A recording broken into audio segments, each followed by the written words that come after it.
Hi everybody, welcome back. Taylor here, and I'm calling from my new home in New York City because just a couple of days ago I moved all the way across the country from Utah, Salt Lake City, to Manhattan, New York City.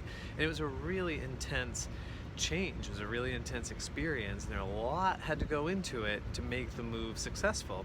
And it made me think, especially because now it's the new year and a lot of people are trying out new resolutions, that it was an experience that really showed or tested my ability, at least, to deal with change, to deal with stress and to deal with change. And I think about that a lot because a lot of people get stuck and don't actually achieve the things that they want in life, or even take the risk to try things that they want to try things that they want to experience in their lives, because they're afraid of change, or they're afraid of their ability to deal with change and handle the stress that comes along with a risk or something that's totally new and unfamiliar.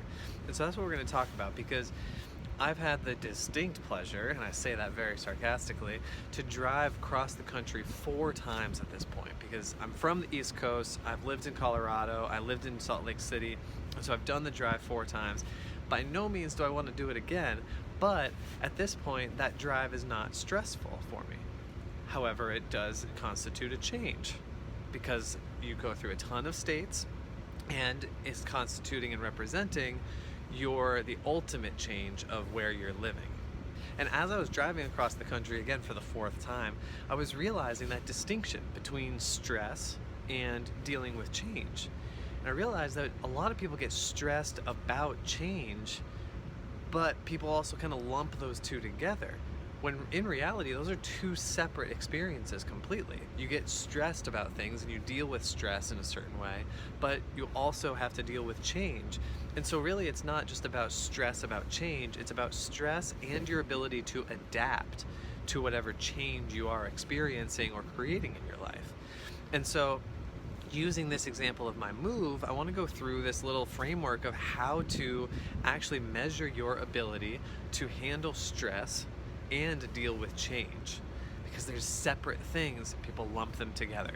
Okay, so number 1, stress is defined literally as pressure on a person, on an animal, on a system, on a climate, on a setting, whatever it might be. And so stress, even though we think of it as a very emotional experience and our body goes through a massive emotional response and biochemical response when we are stressed, stress is just something that occurs when something is changing, or when there's pressure being added to something, or if anxiety is involved, then it's something that may be unexpected, or something that's very intense that requires a lot of preparation and diligence and attention being paid to that thing. But also, on the flip side, adaptability to change in your life doesn't always have to be stressful. Let me say that again. Adaptability to change in your life does not always have to be stressful, because it could be something that you're really excited about, and it could be a change in your life that actually doesn't come with any kind of stress because you're so excited, you're so looking forward to whatever that change is. Furthermore, a change could be extraordinarily healthy, such as getting out of an unhealthy relationship, or just making some kind of change for your physical health or your nutrition. It may not be stressful because you're actually engaged with it, you're excited about it, and it makes you feel good. And so, first question for you to think about is, what changes in your life also come with stress? Are those changes to your career? Are they minute changes to your relationship, like conversations you should be having? Or is it just, anything randomly on the daily where your favorite coffee shop is closed down or something, and you're don't know where to get your favorite coffee? Now I'm thinking about coffee shops, of course, because I'm in New York City. But what is that for you? And so the next piece of this is, when you have to change something in your life, no matter how big or small, how do you adapt to it? Both in practice, how do you actually deal with the change itself, but also asking the very oversimplified question of, how long does it take for you to adapt to that change? How long does it take for you to accept that change had to happen, and that this is your new life, or this is the new way of life that you have just restarted or modified? And so here's the way to measure this, because take stress first.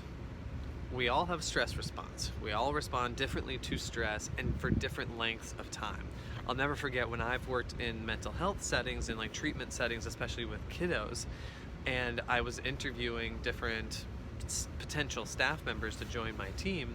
A question I always asked them was, how do you deal with stress? How long does it take for you to recover from a stressful situation? Because we were working with kids in crisis, so there were crisis situations, things got stressful many times. And I would get so many different answers. Some people would need to take like an hour break, like literally go off setting somewhere and just chill out on their own to catch their breath and then come back. Others can just kind of like, they might just need 5-minute breather just to get some water, take some deep breaths in a quiet corner, and then they can come back. And so what is it for you? I want to know that. So what comes to mind when I ask you, how long does it take for you to respond to stress? How long is your typical stress response? If you think, well, depending on what it is, it's pretty quick, that's great. But then I want you to figure out, is there a difference between different kinds of stressful situations? Does it take you a whole lot longer to recover from a stressful situation regarding your family or regarding work versus moving across the country? You see, in my situation with the move, I'm gonna go through what the whole last week looked like. We had to pack up all of our belongings from a relatively small apartment in Salt Lake City, all of my belongings, all of Sarah's belongings, whatever furniture we could fit, which was not much. And then we actually had to pack it all up into the U-Haul in my car. And then phase 2 was actually driving that U-Haul in my car all the way across the country over the course of 3 very long driving days.